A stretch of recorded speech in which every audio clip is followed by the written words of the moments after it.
Want precise aim with motion controls? Here's how to turn on gyro aim and flick stick in Fortnite. From the main lobby, click on your avatar in the top right. Then open the settings menu by clicking the gear icon. Now go to the touch and motion tab. This is where you'll find all the gyro settings. Turn on gyro aiming.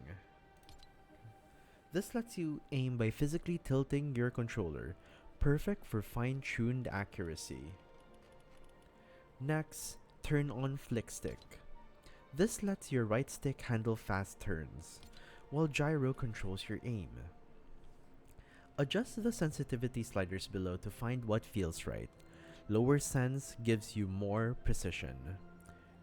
With gyro aim and flick stick on, you'll snap and aim like a pro, especially in close-ranged fights. Jump into creative and practice. Once you master this, your aim will never be the same.